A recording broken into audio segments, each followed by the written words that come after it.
From Prison to Peer Work, brought to you in partnership with the Pursue It If You Want It nonprofit organization.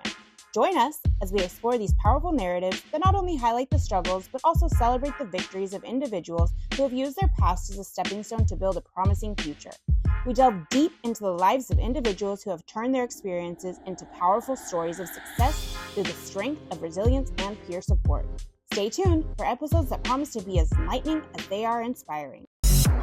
Warning, these videos are uncensored and unrehearsed. All right, y'all, welcome back. It's another episode of From Prison to Peer Work. Except this time we got a little bit of a twist on it because we're going to be talking about peer work in prison. And so I'm sitting here today with Miss Jeanette Barnes, one of the OGs of the peer support advocacy movement. How many years ago? About 40. 40 years ago. And as we always do, we're just going to get right to it. So we out here in Walla Walla right now. We just completed day 4 of a 5-day training for certified peer specialists while they're incarcerated. And man, the experience it's really hard to explain when you're somebody who's been inside of a prison. My personal story, as you well know, I navigated 28 years of judicial entanglements, incarcerations, probations, bails, DOCs, ankle monitors, all the things, the whole tour from juvenile to feds. And to be able to go back into a prison as a Division of Behavioral Health and Recovery state-approved trainer and bring in the hope that I get to bring, and then partnering with people like this, pioneers, and wow, it's been a hell of an experience. But before we get into all that, what was your childhood like? My childhood was a typical childhood. We lived in the country on a farm, and then we moved to the Tri-Cities. I think I was about 5, maybe 6. And my childhood was typical. My parents were married for 60 years till my daddy died. So I'm probably not that typical child that winds up in some of the places I wound up in. Yeah. And right, so typical childhood, both parents in the home. How does that, evolve to you having a Fed number? So what was the first time you got in trouble, or maybe your first interaction with the law? What was that? So I was probably about 27. I experienced a mental health break. It probably started when I was 18, but fully manifested when I was about 24. And at that time, I was married with 2 children. Life was what most of the world thinks life should be. And I decided that wasn't going to work. And my husband stood with me through that. He let me divorce him. But he never left being a support. And eventually I could see I was headed somewhere that I had the kids and I could not see my way out. So I called and talked with him and asked him if he would keep the kids. And he agreed. And then How hard was that? Probably one of the hardest things I've ever had to do. You weren't on drugs. You weren't with the law at this time. This was strictly mental health, Mm-hmm. related. Yes. And you stuff that you felt you needed to take care of your mental health in such a way that you asked your, at that time, ex-husband to take the kids. Yeah. Wow. And because I wasn't sure where I was going to be or what was happening. And I didn't want my kids exposed to that, to have to experience it. Mm. And so, and in retrospect, I know now that it was not just my mental health, but I had encountered some people, and it was part of that grooming process that happens. And I was primed for that because I just wasn't thinking about the consequence. It was that drive to how close I could get to that consequence without paying it. Mm. And so, I know a little bit of your story, obviously not all of it. So when you talk about, and obviously if you're comfortable, sharing, when you say grooming, right? Is this in relation to your experience with trafficking? Yes. Yes. That's what you've probably heard me say when I say I know that from the inside out. That's because it's part of my story. And it happens so smooth. But then I also was in a place that risk taking was what I was drawn to. Just how far can I push? Yeah. It's kind of like that chasing that adrenaline high. Right? Exactly. Yeah. So the lifestyle kind of attracted you, and made you easy pickings for groomers, right? And we know pimps, traffickers, whatever moniker you want to give them, right? Yes. I'm not a fan, FYI. Neither am I. Yeah, but just for the record, that's never been part of my lived experience. Through my trials and tribulations, I've never been a fan, and I never will be, right? And so, what happened next? You ended up, did you catch a case while you were in the process of that, or walk me through your first interaction with the law and going to jail? So my first interaction, I was out there with the other young ladies doing my thing. I was a holder. Okay. And it was great. I mean, it was close enough yet far enough away. I felt okay. So I think you might have to define holder. Holder. Okay. I held whatever we were distributing. Okay. I held that. Okay. Because I was thinking money after when you said holder and you're saying trafficking, I was thinking you were like holding all the money the girls made or something. So you're talking about drugs. So you were dealing and being trafficked, or you hadn't started being trafficked yet? Trafficked is not just. So they were using you as a runner, as a holder. Yes. And the other girls might have been doing other things. Yes. Okay, that makes sense. I was also the one that if somebody got busted, I went to bail them out. Okay. So I don't know, 2, 3, maybe 3 years into that, a friend of mine called, dope sick. Can you help me out? I'm like, sure. Because we're from childhood. Yeah. You didn't question it. No. And I knew him. So I go, okay, and I'll meet you wherever. So I met him, and just as I was getting back in my car, they got you. They got me. And so was that your Fed experience? That was just the first time. That was the state? Yeah, that was my first time. And so I didn't really have a record and have a speeding ticket. Mm. Didn't mean I never got stopped, but I never got cited. So we spent quite some time debating and negotiating, and Did you bail out, or were you in jail while I you were was fighting in jail this a case? good while. Okay.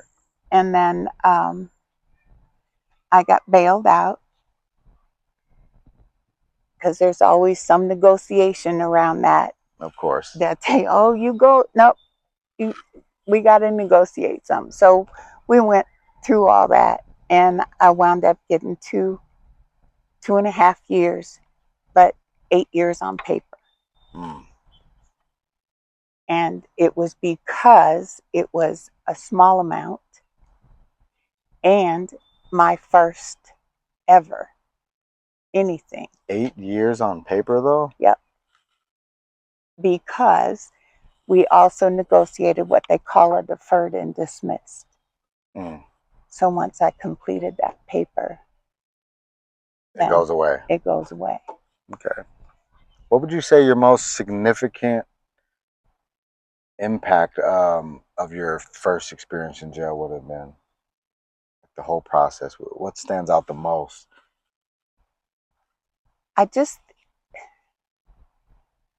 Oh my goodness, there's so many things. It's like the first, I'm in absolute shock. Yeah.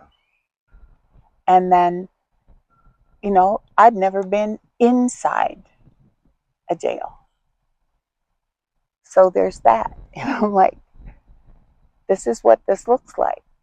Mm. And then, of course, they were very mad at me because all they got was that one little envelope. Yeah. And so my first few days there wasn't real great. And then I think I was there for about 60 days. And I was housed eventually with about 15 other women. It wasn't fun. And then one day they all left, whether they were going to treatment, on up the chain, whatever. They were gone, and I was in there by myself. And I thought, this is nice. I don't have to listen. I can just be here. Mm.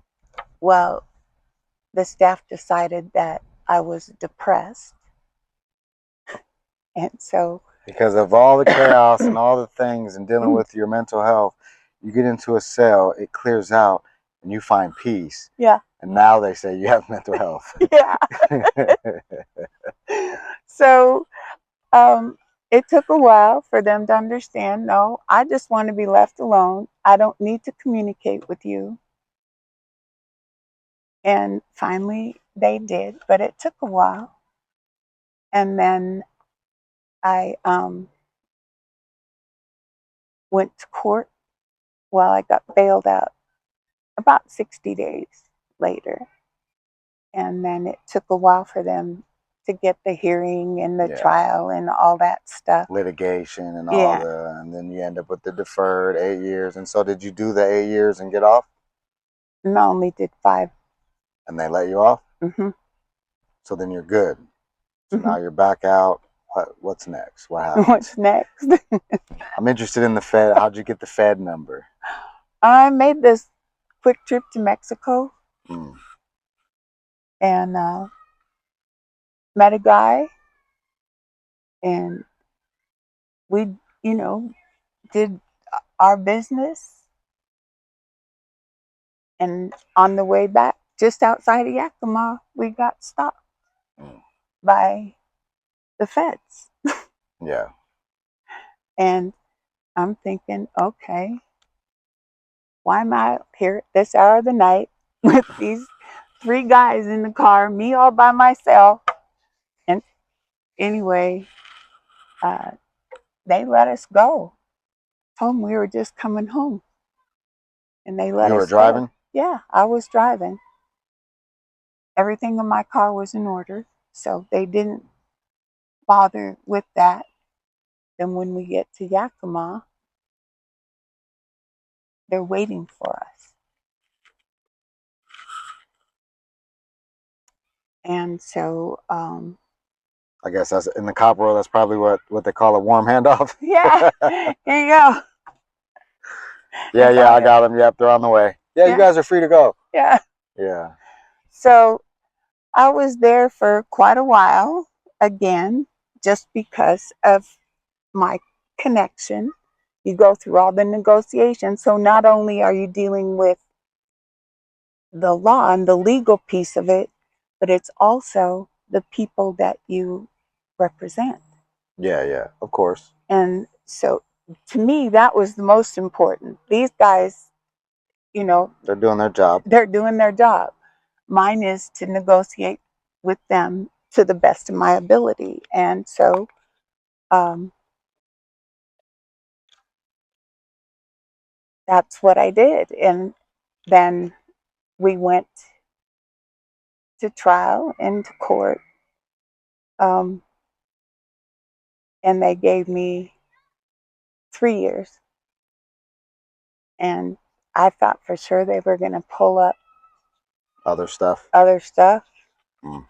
Because there's little, misdemeanors here and there, but nothing else related to drugs. Mm. So I think, oh my God, they're going to say that till. Well, they came back with 3 years, but they wanted 3 years on paper. So 6. Uh-huh. 6 total. Yes. And the only stipulation on theirs was that I don't get in trouble again with them. Because if I do, it'll be beyond that. And I'm Yeah. like, okay. And so is that what separated you from the trafficking? Was putting all that, like, Just were you done after that? no, Okay. because you just can't be done. I'm somebody's possession, whether I want to believe that or not. Sitting on this side of things, I can see that now. In the moment, Yeah.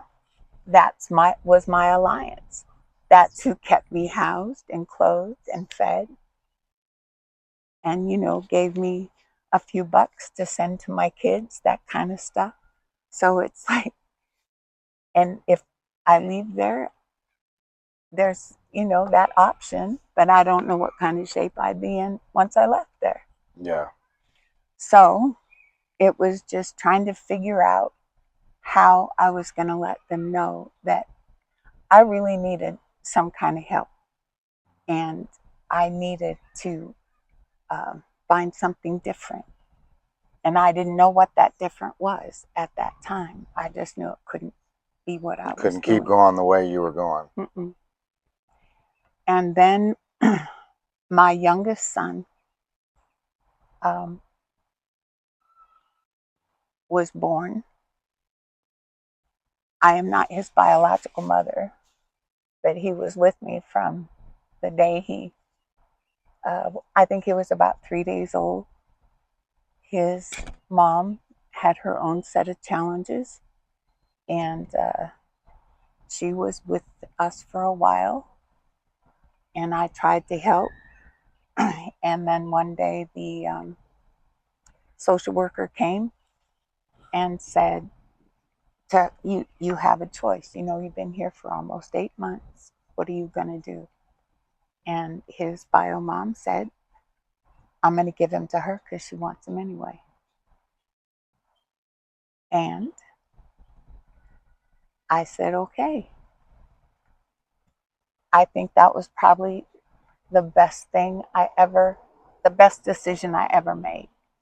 Did it mean that I was able to just pack up and go and take this little boy? No. That was a journey in of itself, to come out of that and be able to have a life and not look over my shoulder every day, waiting for somebody to catch up with me.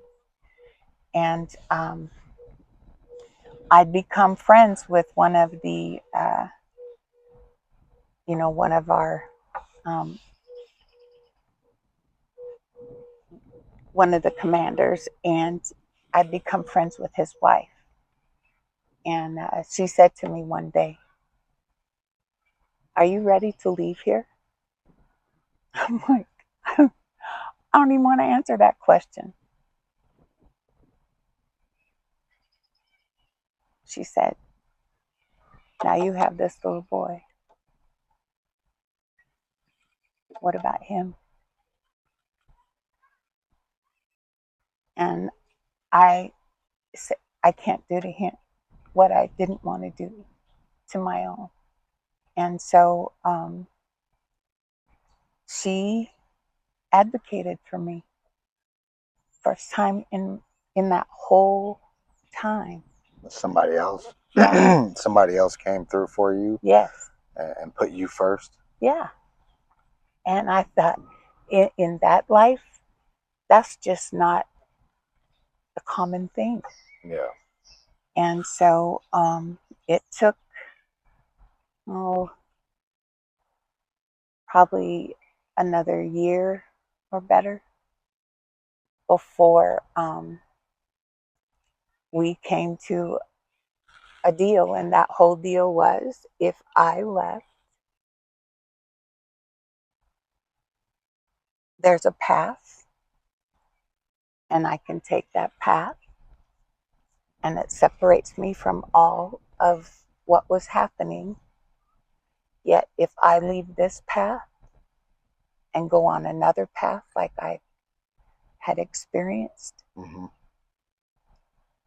that wasn't going to go. So, I thought that's a pretty good deterrent. And then about 6 months later, I was able to come home. And then when you came home, were you able to get that mental health support you needed? That didn't happen till after I was 30-something, 36, I think. Because I come from we don't have mental illness in our family. Yeah. So that's like, it's about 18 years. Yeah. Before you actually, from the time you said it manifested until when you actually got some type of, treatment, support, some understanding, right? Because I think a lot of mental health has to do with the misunderstanding that we have with ourselves, right? That creates the disconnect, that creates the conflict and the chaos. And I think a lot of treatment can start with just helping someone understand what's happening, right? And so that's why I say, 18 years until you're able to get some treatment in the way of understanding and support. Well, and I think understanding too, when I was 18, that was the middle 60s. Okay, well, I'm understanding that now. And it just wasn't a thing. In fact, the quieter was kept, the better. And all I needed to do was straighten up and do the right thing. Yeah. I mean, I can imagine. I'm 40, and when I was growing up, mental health was still heavily stigmatized in our culture, and we didn't talk about when we were sad or depressed or missing somebody. No. We expressed anger and joy. Yep. And that showed up in different ways, right? And so I get it. Yeah. And we don't even have a word in Lakota that describes mental health. Okay, so let's fast forward just a little bit.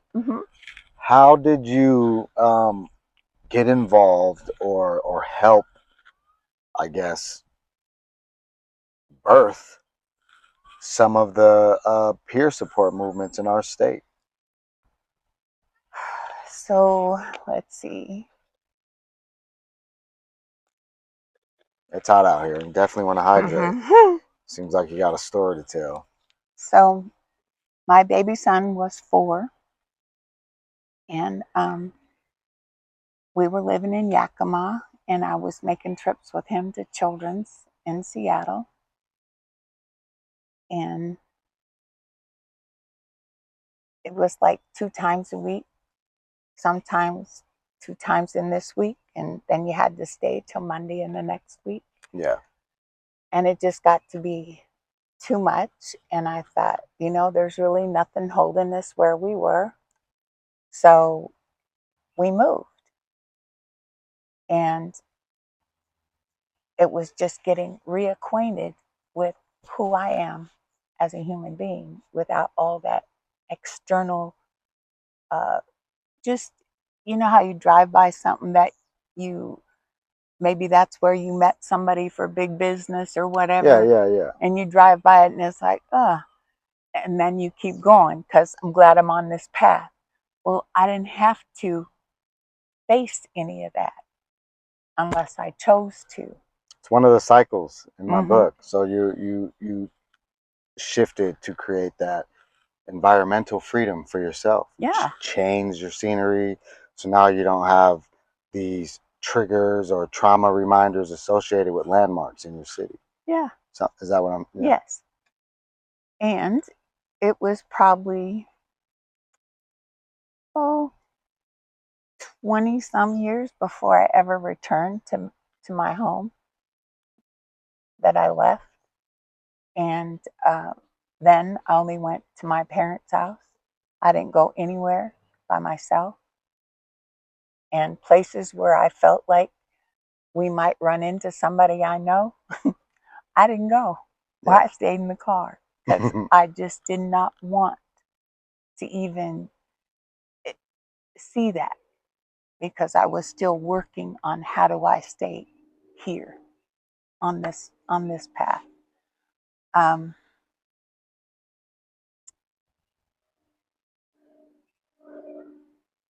Oh dear, I just lost that whole thought. Damn. We're talking about your beginning stages Okay, yeah. with peer support.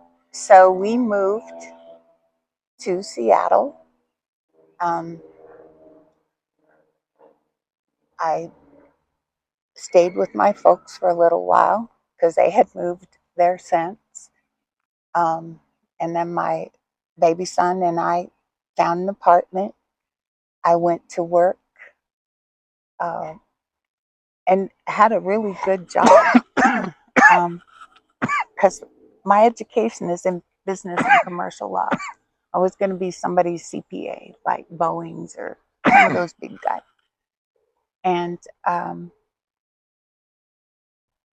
I got a job as the accountant and bookkeeper for a nonprofit in downtown Seattle.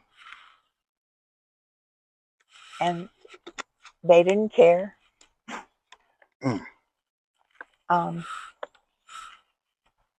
And after I was there, I understood why. So anyway, I went to work for them, and then they decided to close. And so I had a nice severance package. I used that to pay like 3 months rent, bills, and all that stuff ahead, so that all I had to worry about was groceries, and I needed medical insurance for my son. So I went to DSHS and asked them for it. They denied. So I'm like, not surprised. No, not surprised. And yet I wasn't my best self in accepting that. And so they invited me out of their office. And because all I said is I needed it for 30 days because I knew I could go to work somewhere. If I didn't go to work anywhere else, I could go back to work for my uncle. So I was trying to stay away from that.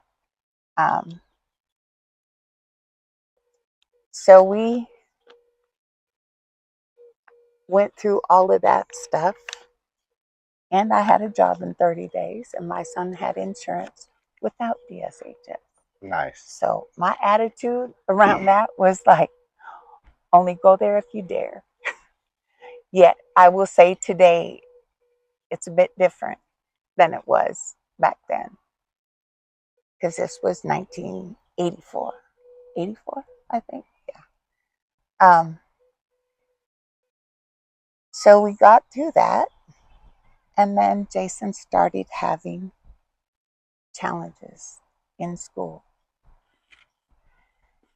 And they would call and tell me, I don't think he's ready for school. I'm like, what do you mean? He was so excited about going to school. I said, can I come see the classroom? I said, I want to see the classroom with him in it, with all of his other fellow students. Well, I'm like, no. In order for me to support him, I need to know what's going on, because the teacher had introduced herself to all the students, and they were telling her who they were, but she would touch them. And when it came to him, he folded his arms and said, don't look at me, don't talk to me, and don't touch me. So they didn't believe he was ready.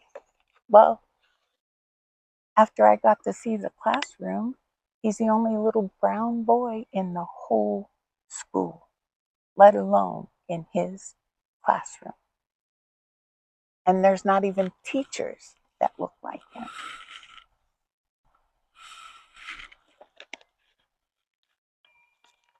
So we found a different school, because you can't change that. It was the neighborhood it was in. It is what it is at that point. Yeah. And then he thrived. Yet he had a lot of challenges around behavior and attention and all that stuff. So we started down that path. And I don't know what to do. So we started counseling. And the counselor said something to me about IEPs, individual education plans. I'm like, First time you heard that, right? Yeah, what's that? Well, and you can tell them what. I'm like, oh, I can do that. Well, that's what she believed. But that isn't what we received. So we went on through and got through that piece. And yet I kept telling them he needs someone who reflects who he is in a positive way. And I can't provide that. So what do? They send us a new counselor who is from Zimbabwe. And the first thing he says to my son, he doesn't address me. He addresses my son and he says, where is your father?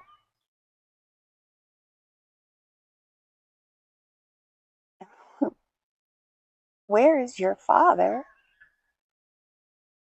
I said, there's him and me. Oh, so you are the man of the house. I'm like, pardon me? I'm the adult here. Oh, well, and he went into his own, I apologize in my country, blah, blah, blah. And I said, thank you. No, thank you. And we'll look for someone else. Because that's all my son had to hear was man of the house. You turned up. Yeah. That's it. Yep. So let's see. So in that one sentence, he created so much harm for you, and it sparked the seed of that rebellion. Well, if I'm the man of the house, I don't gotta listen to you. Yeah. Yeah. So we've come a long way. Yes. Well, yeah. You know, and I wasn't the best example of a parent at that time, even yet, because I was just beginning to recognize in my own self that there were some things I needed to work on. My focus was on getting him what he needed. You know, nobody talked to me about the oxygen mask. Yeah. So I was focused on him, and I met some ladies, and they said, we're on our way to, oh no, it was to Washington Bay. I called them because they supported families who had kids with special needs. So I called them, and they were going to Olympia to meet with the state representative to advocate and educate him about the importance of special education and the considerations in IEPs, individual education plans. I don't know anything about that stuff, but yeah, I'll go. So I went. And on the way, I met several people that had children like mine. And we started just talking and sharing some of our experiences. And then we all went our separate ways. I got 2 phone numbers from that trip, and there were 12 of us in that van. But those are the best 2 phone numbers I ever got, ever, looking back. So my son gets expelled from school. He's not wanting to go to school. He's getting himself in all kinds of little petty trouble. They don't want to follow his IEP. So I call Wash and Pave again, and I think we've got that worked out. And then my son has an absolute full-blown break and needed to be hospitalized. And so he was hospitalized. So that was your first experience with the clip? Uh-huh. Was it called that back then? Yes. But see, we went to Pacific Gateway Hospital in Oregon first, in Portland, because, again, someone in our circle had experience with that place with their own. Good place. And said this was a good place. And for all intents and purposes, I have to agree. We learned more in the 6 weeks he was there than we did in the 14 months he was at Child Study and Treatment Center.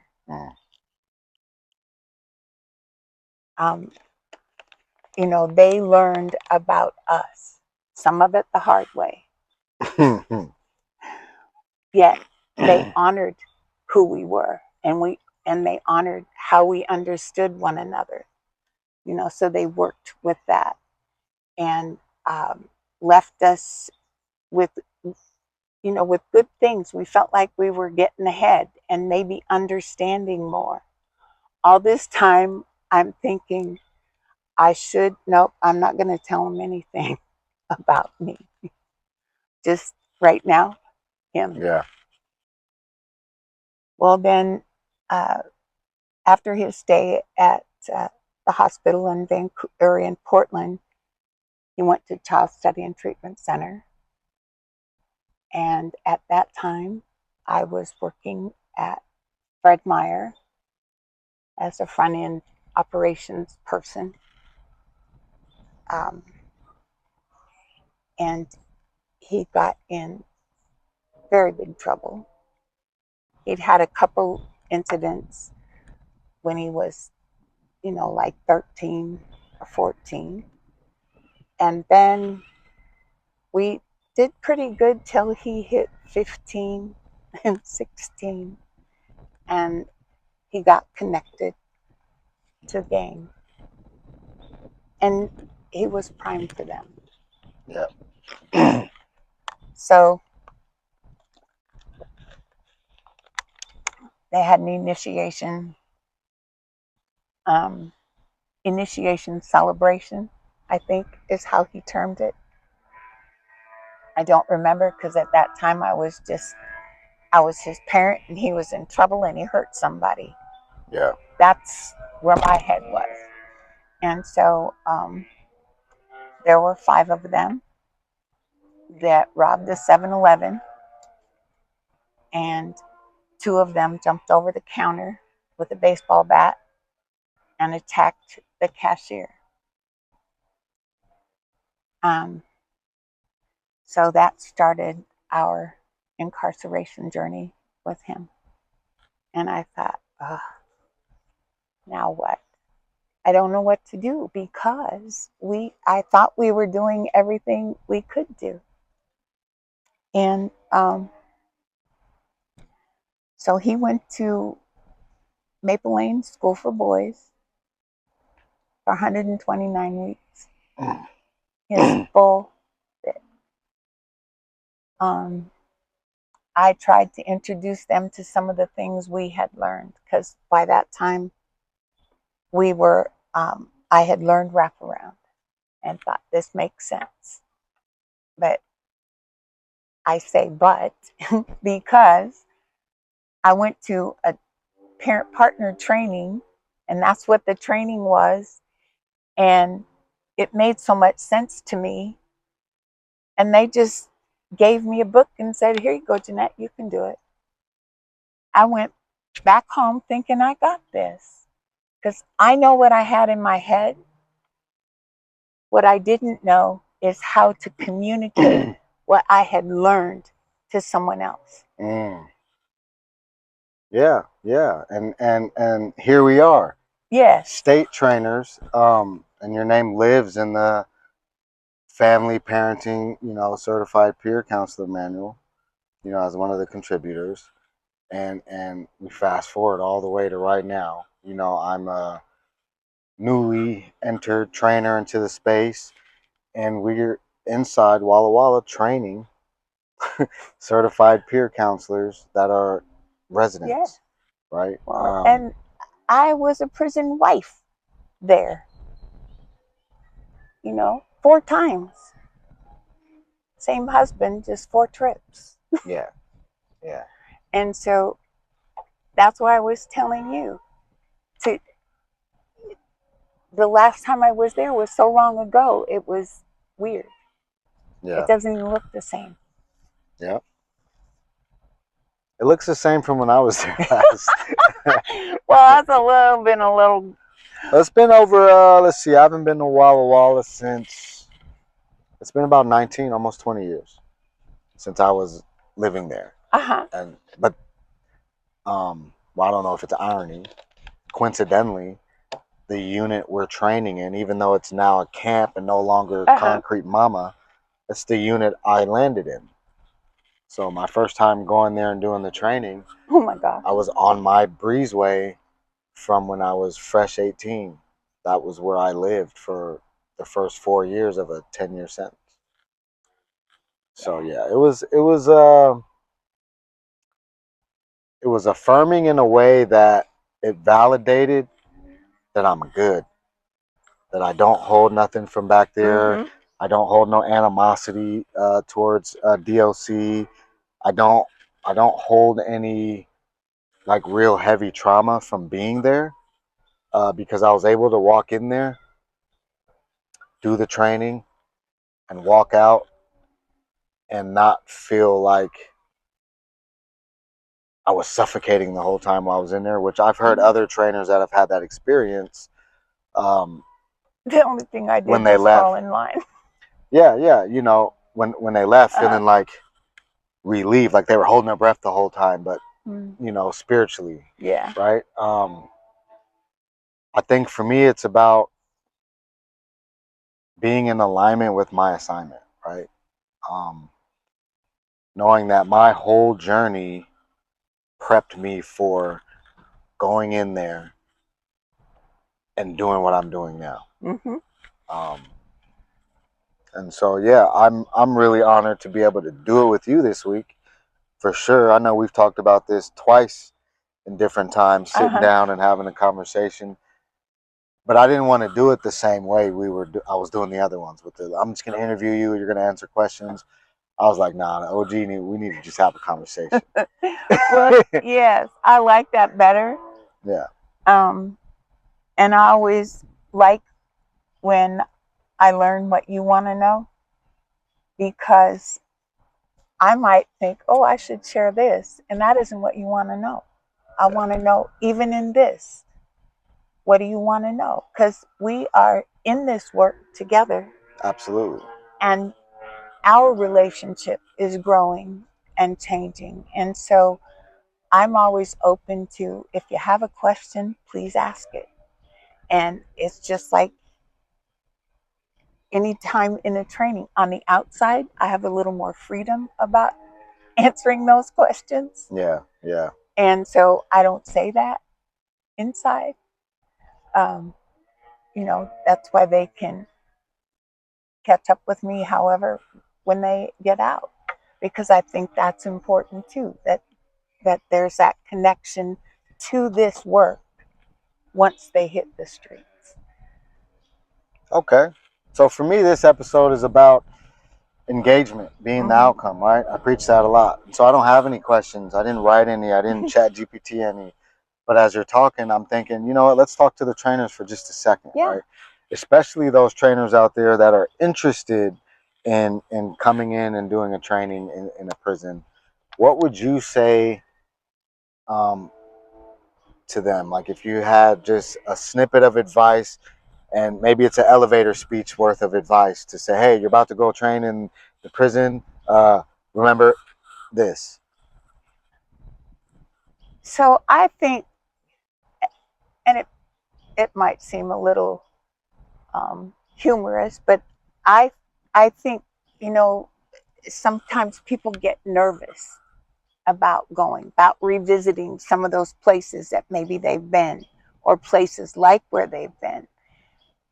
And I always try to frame or help them frame that in this instance, we get to go and serve. Get to. Yes, we get to go and serve and share the lessons we learned that brought us to that place, and help them help each other. And then we get to say, see you in the morning, and go back out and go home, or to our hotel, or wherever we might be. But we don't have to go back and get in a wreck. Yeah. Yeah.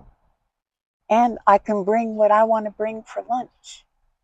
I don't have to eat what they decide to feed me. Yeah. And I think it's those things that when you think about it, it diminishes that anxious or nervousness. One of the things that Miss Amanda Polly said to me when we were at Cedar Creek, she's like, you weren't nervous.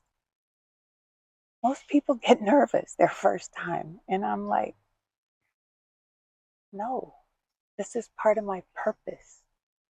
I went through every day of what I went through for this day.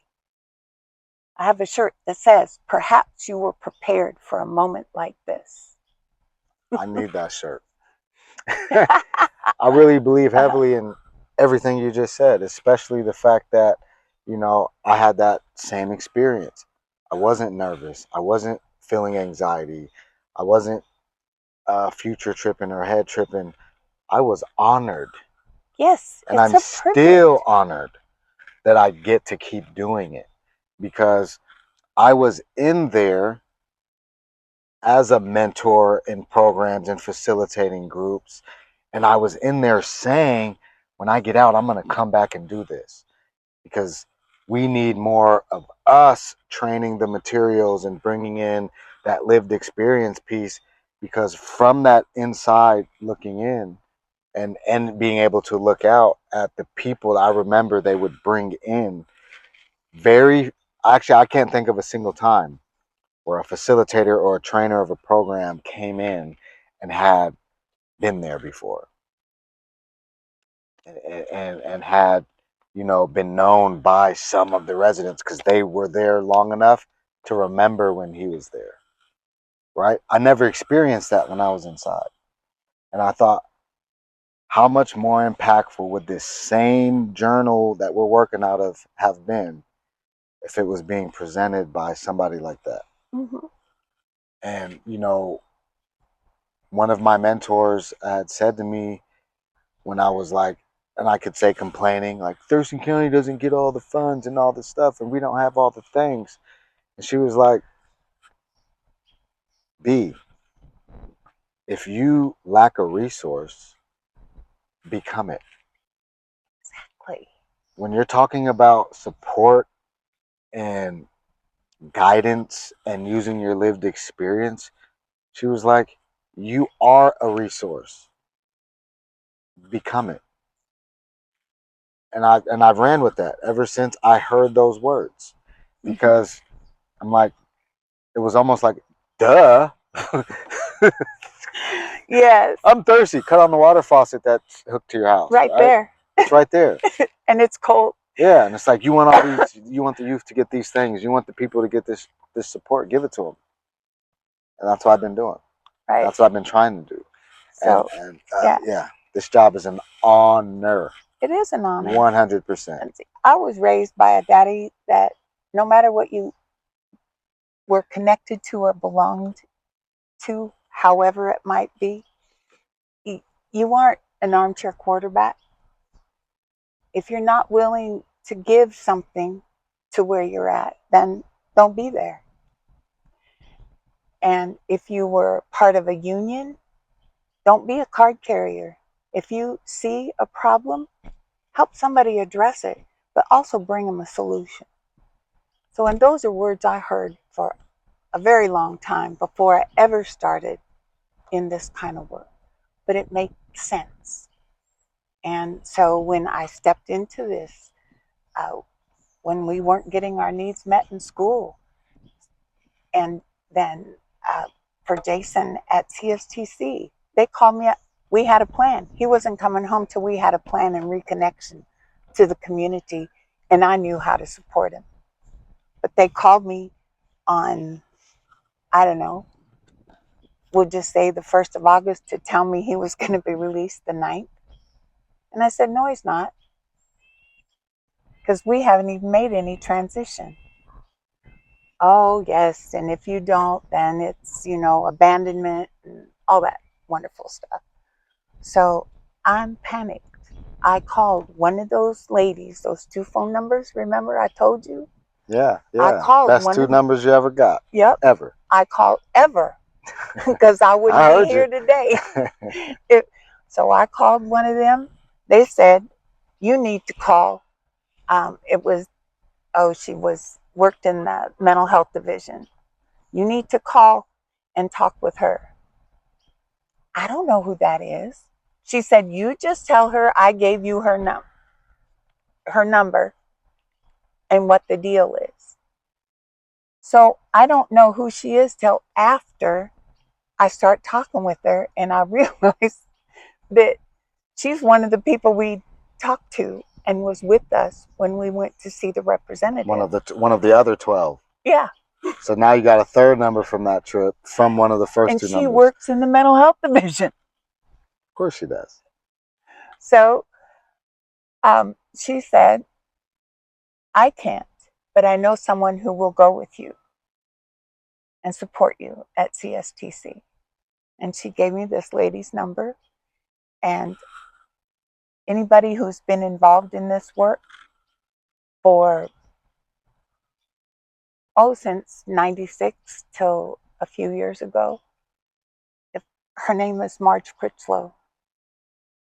And she, oh my gosh, she's not with us in body anymore. But when I first started this, that's whose number I got. I called her. She said, would you like me to go with you? I'm like, what? You'll actually go with us? Yeah, sure. So we met 30 minutes before our appointment. And that's the first time I ever saw how you put a plan together. It also sounds like the first time you received peer support. Mm-hmm. Well, I got, and yes. Wow. And it's through Marge and the organization that she started that I just began doing stuff. I learned how to be a parent partner. Before we could be paid by anything. Before there was even like written trainings. Right. Barely. We had wraparound. We've had wraparound in this state since, Long time. well, about the 90s. And we got a blessing from Dennis Olson, who was a director there, to begin Community Connectors. That funding came in, I want to say 88, but it could be 89. I'd have to go back and look at I have a graph that shows. Mm-hmm. And that funded, it wasn't a whole lot of money, but it funded Community Connectors. And that was people like myself that lived in communities that were beginning to understand the system. Somebody else who has been a community connector longer than I was taught me some of those resources, how to excavate them. And see, we didn't have computers. We had libraries, and we had resource groups or support groups. And that's how we gathered that knowledge. And I became a community connector. Out of Community Connectors grew the nonprofit organization that group of women and I built together. That's a village project. And then it morphed into a nonprofit and started getting involved in some bigger things. And then, people's lives shift and change. And so I was moving away from that. Another good lesson I learned was that if you build something like that, it's not about you. It's about the people in that do the work. It's not about what I do.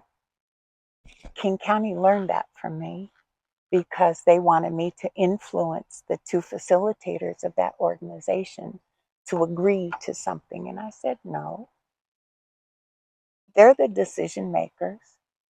And so we set it up. They came and met with them. I wasn't there. Yeah. That's kind of where I'm at. I'm trying to be with the nonprofit that I founded. Is I really want to uplift the people involved, and I want to build something. It's kind of like you said, if you build a park, I don't have to be there to watch everybody go down the slide every single day. No. Right? No. The park's there now. Yes. I don't need to be there to do anything. No. It's going to be maintained. People are going to enjoy it. And that's kind of how I want to do and slowly but surely part from even pursue it if you want it. I didn't come out here to be anything other than in alignment with my assignment. My assignment is to help. Yes. My assignment is to create opportunities for healing in spaces that don't often get those opportunities, or know the person who has the knowledge or the training or the wherewithal or the vision or the drive to say, hey, this is possible, right? And so that's where I'm at with it. I say it all the time. If a big grant or something like that landed in that space, I would set up all the board members that are doing the work right now to be able to take care of themselves, and because I have a job. Yep. Right. So I'm not doing anything on that side to create work for myself. It's genuinely and authentically because I enjoy it, because I want to, and because I'm internally compelled to do the things that people see me doing in the community. These are agreements. I don't do it as a promise to anyone. It's not for any particular reason other than why not? It's one of four. Why not me? Right? Exactly. And if my mentor had never said that, maybe I'd be looking at it a little bit differently. But if you have the capability to become a resource that you're saying is lacking, look to yourself first and decide if you're willing to become or create the resource. And then if you create it and it's sustainable, walk away. Yeah. Right. So that brings, and it's not walk away from the work. It's walk away from that thing and maybe go help somebody else build somewhere else. Like if I know how to create oases in the middle of deserts and people are over here saying we need, and I say, hey, I know how to do this.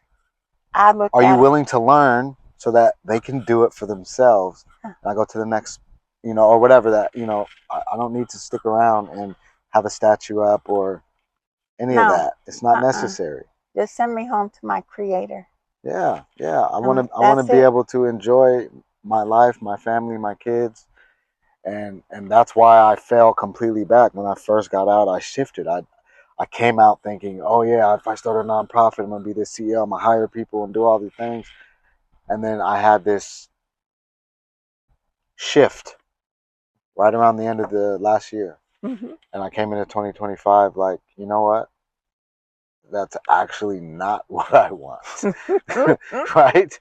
I don't want to be responsible for people's paychecks, for people's livelihoods, for chasing giant bags and funding from the government. I was like, I don't want that at all. Well, and jumping through hoops. Yeah, but I do want the positive outcomes that come from what I see happens when me and Josh and you and Stephanie Lane and Stephanie Tompkins and people that are facilitators are in spaces, and doing trainings like certified peer counseling trainings and Recovery Coach Academy. I like that. I like that engagement. I like being able to be a person who pulls up with a box truck, a Snap-on, with a bunch of tools and just pushes them off the back of the truck in the neighborhood and driving off. Here's all the tools you'll need to build whatever it is you want to build. I'm not here telling you how or when or what it should look like, but here's some dope ass tools that I found I have a plethora of, right?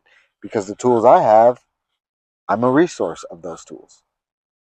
Right? Exactly. And I continually do that continued education and staying every single training that I'm supposed to be training. I'm facilitating learning that I'm also the recipient of. Yes. So we all learn together, and every training is like a fingerprint. It's completely different, even though the book has the exact same text on every page and every training statewide.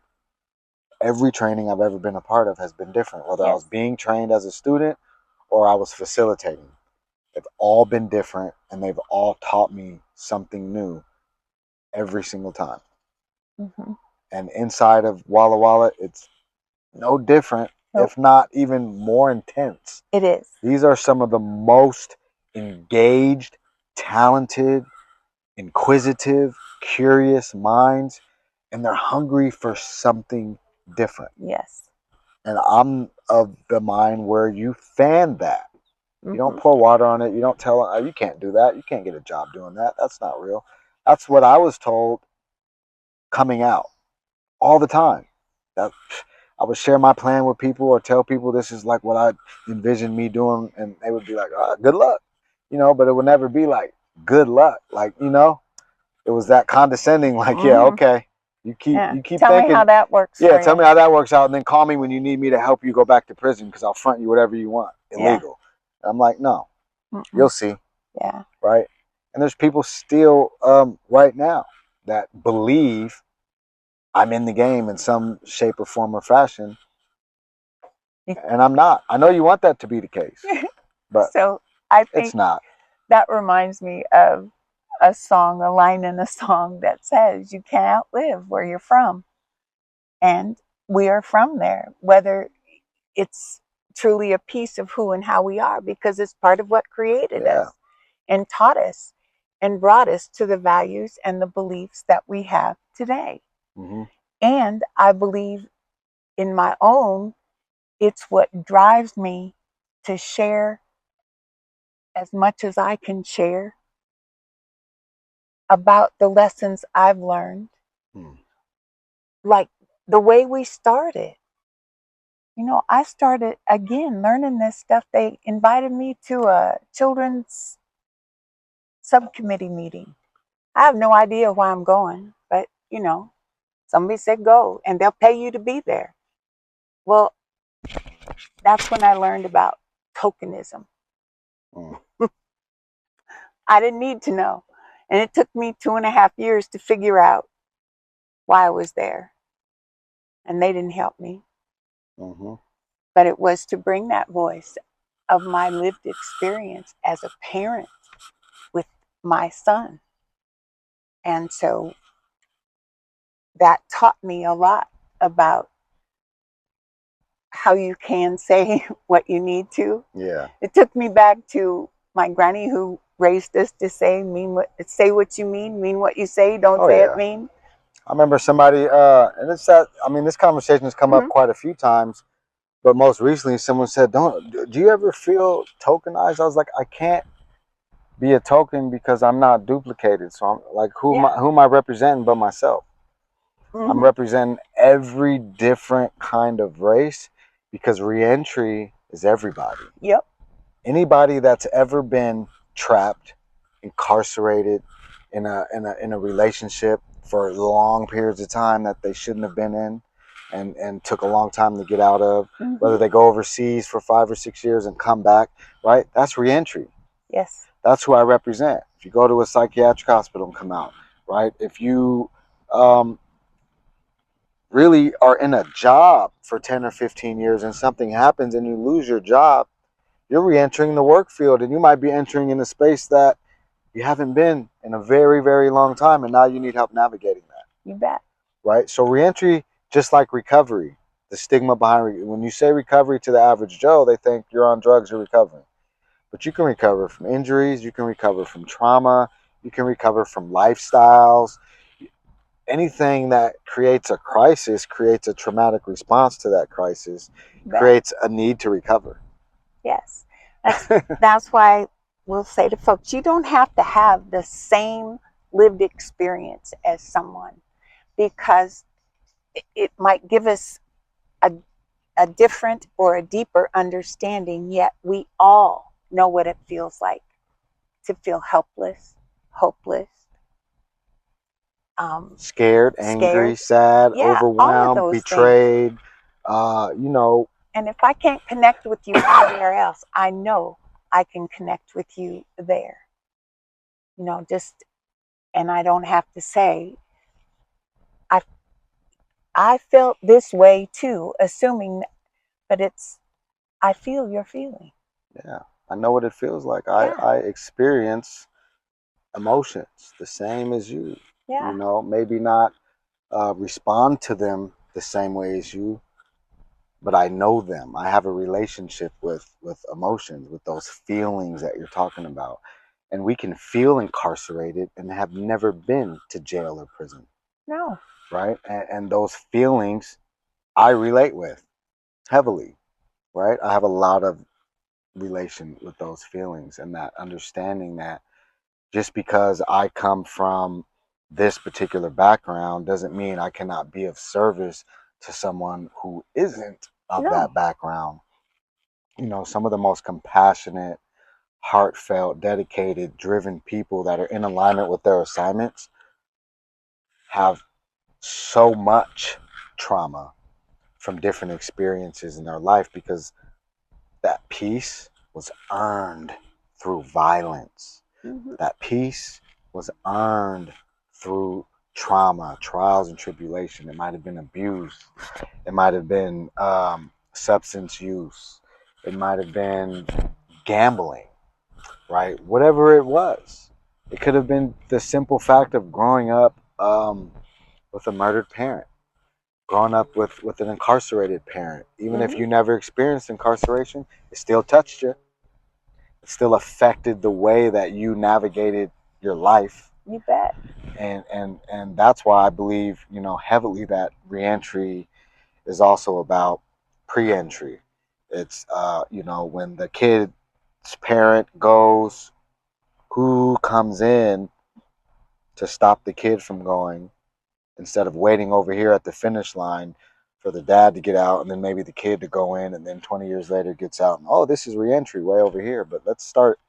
Let's, we got to Yeah. get the tourniquet on and stop the kid from going, because that's the same bloodline. Yes. He goes, let's get in here, mentor, support, activities, knowledge, become the resource, right? And then Well, it's breaking a cycle. and then getting in here as well. So by the time that parent gets out, not only are they educated and have a reentry plan, but they've also been educated about what their family's been educated about, so that they can meet each other in the middle, so that they can both have that deeper understanding of what's required, what's needed, and what's going to sustain recovery, what's going to sustain their successful reentry. A lot of people are reentry hashtag. It's trending right now, right? But the fact of the matter is, it's the positive outcomes. Yes. So I look at, I've got a couple of kids that served in the military. And one of them, I told their spouse, that person that left, that got on that plane and we said goodbye to, is never coming home. That's deep. You can't mean that. Yes, I can. There's data, there's research, there's quantitative data that tells you that. There's qualitative, the snippets, the stories that we read that tells you because of what they've experienced.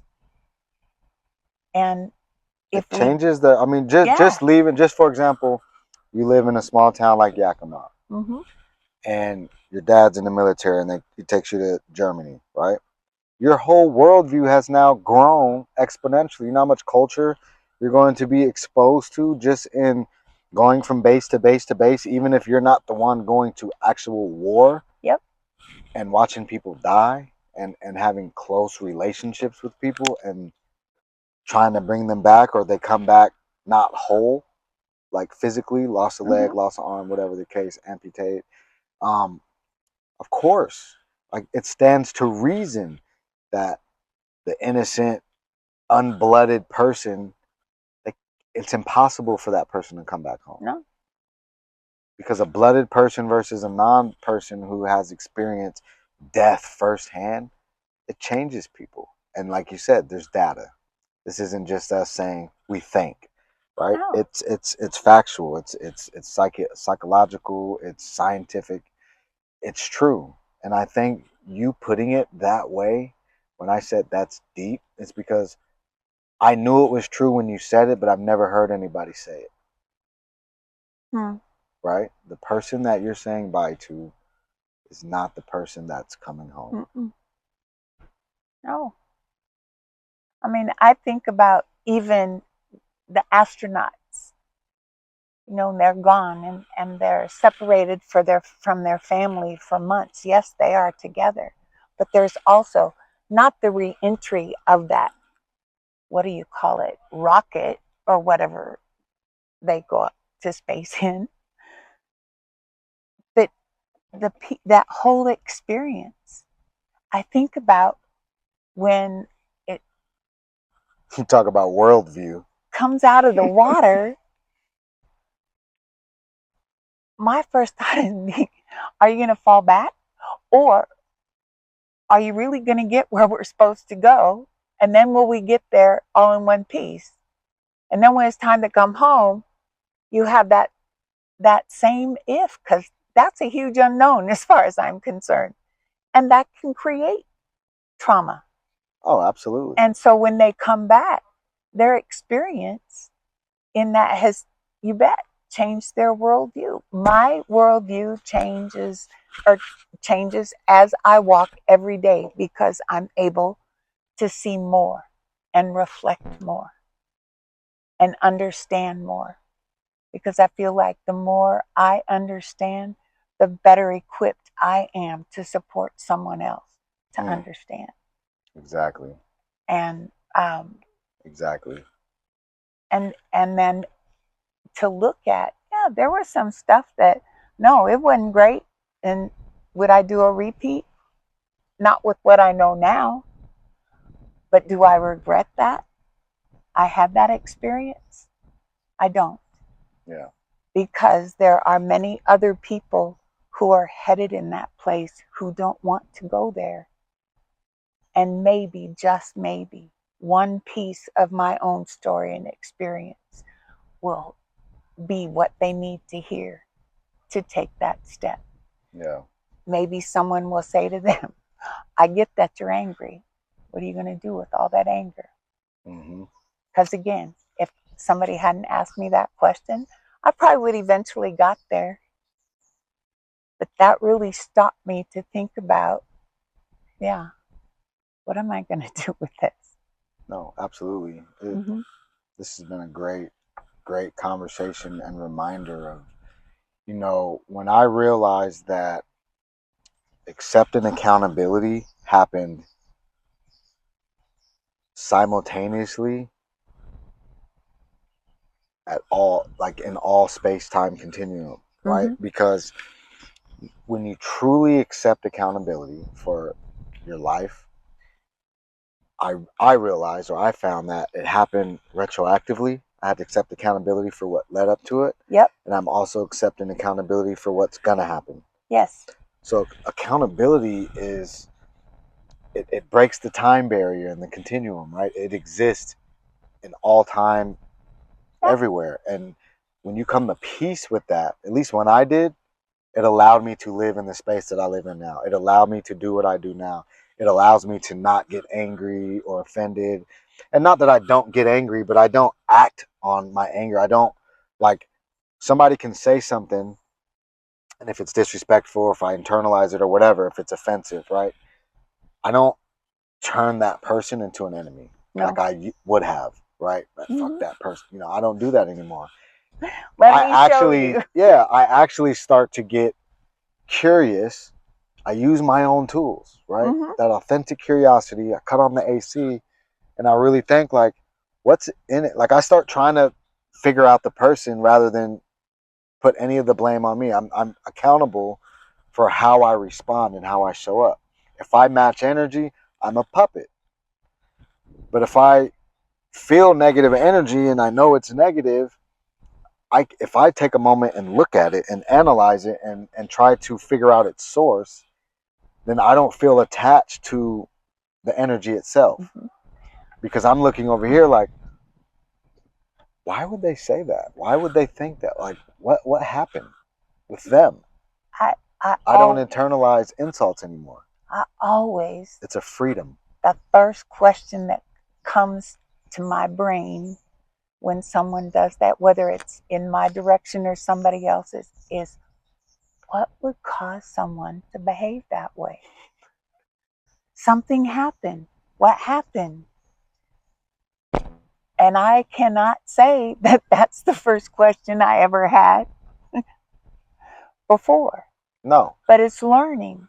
And it's learning that behind everything there is something. One of the hugest lessons I learned is that understanding what was classified as bad behavior. And it appears and is the result of an unmet need. So when you can figure out what that unmet need is, you can help resolve this. And most of the time, it tells us loneliness is one of the most unmet needs. Well, yeah, and I would add to that with the misunderstanding, because we have been misinformed by, like, when I'm living in survival mode and my lizard's driving the front, got the wheel, my lizard brain, if you will, then everything that I'm filtering my interactions with humans is really through am I in danger or am I not? And that's it. That's survival the filter. Mode. That's the filter. So I'm not asking any other questions. I'm just analyzing, do I need to respond, to defend myself, to protect myself, or to assert dominance, which is essentially so that I'm protecting myself, right? So when somebody gives an insult my way, it's like, is this insult going to follow up with an attack? or not. I don't know. So I always, insults come in and you're in danger, crash out, right? Mm-hmm. And so now insults almost amuse me because I can laugh at, like, you're not getting in the front seat, buddy. Ha! You're staying right back there. I got this. Or, no, you And then I don't know start, where my goat's tied. yeah, right. Yeah. And then it's like, what happened to you? You know, I can verbalize that because the humor happens internally. Mm-hmm. So what comes out is going to be more humorous or more level-headed than it's ever going to be reactive. I'm never going to let somebody else be my puppet master when it comes to my emotions. And I won't say never, but I will say that I'm to a place where you couldn't talk me into a prison sentence. Not anymore. Your mouth can't get me to go to prison. No. You see what I'm saying? Mm-hmm. Because I know for a fact, I always tell them I ain't cashing that check. responding poorly and responding with violence, or even responding with verbal violence that lead to that person responding with violence, and then you have no choice but to be in a violent altercation, Right. because what you said made them swing on you. Either way it goes, that shit's dead right here. Whatever you said is dead because I'm not giving it no energy. Mm-mm. I'm not matching it. I'm not talking about it. I'm going to just hear it, process it. And if you're too escalated to where I can't have a conversation with you, I'm out of there. I'm walking away. I'm not going to match energy like that. I'm going to turn my back to it. Mm-mm. And then I know if something physical, violent happens to me in doing that, I'm not going back to prison. So whatever happens after that, like survival instinct takes over, whatever it is, I know for a fact nobody's going to be able to talk me into a prison sentence. No. Whatever level that means, whether it's, hey, we should do this thing or you should get involved in this hustle. No. Exactly. Absolutely not. Or you punk bitch, motherfucker, you blah, blah, blah, blah. Well, That's fine, but I know what it feels like to be in prison and nobody answering your phone and not being able to be there and feeling like a punk bitch because you can't be there for your kids that are experiencing things that they should be experiencing with their dad present. Yep. Or maybe they wouldn't even be experiencing if their dad was present. So you can take all that shit with you. I'm good. You want to go to prison? Hey, I do reentry. I'll be here when you get out. Exactly. On that note, let's go eat. Yes, let's go eat. Thank you. This has been wonderful. Absolutely. It's a blessing. This whole piece of this part of my journey has been an absolute blessing because it's watching things you dream of come to fruition. Right. And to be able to experience that and be a part of it, to be able to go in and talk with folks when we couldn't do that and help share the lessons we've learned and the how-tos. I'm not taking it lightly that I get to sit in a prison as a co-facilitator. I'm one of the first people to pave this pathway, for what we're doing. Mm-hmm. Yeah, you. Yeah, but your name's in that book. I know. And it's been there for a long time. Yet we wouldn't be here today doing this even if it weren't for all of those others who had seen the light before me. Yes. And after, before you, and those that will be coming after. Yeah. But I don't get to sit and talk with you in the training, have dinners. It's you that I don't get to do that with the ones before you. Yeah. I met a couple of them, right? But this experience, is unique and will be forever stamped. And now, it's going on the channel, so it, the world can share in it, but they won't feel it because they don't really understand the connection. We've been building over this last just under a year. Yep. Right. And for that to go from a meeting in a pilot training space to co-facilitating in a prison where we're both doing what we've dreamed of, you know, since we got out of the situation, and being able to meet in spite of where our journeys started, they've come together right here in Walla Walla in a prison, doing this thing that, you know, you were one of the original people to really push for and stand behind, and you're still doing it. And I'm relatively new to the field, but I've always been a peer. I've always been passionate about people and about supporting people, and I was living against my own nature for a lot of years. I was battling with myself way before I ever had external confrontations with people, because that was never my nature. That was not my assignment. But maybe, and obviously, I had to go through all that to become. To understand. Yeah. Because I can talk with someone, you know, and they're like, no, you didn't. Yeah, I did. Well, you don't look like. I'm like, so what do they look like? What do they look like? All right, we're out of here.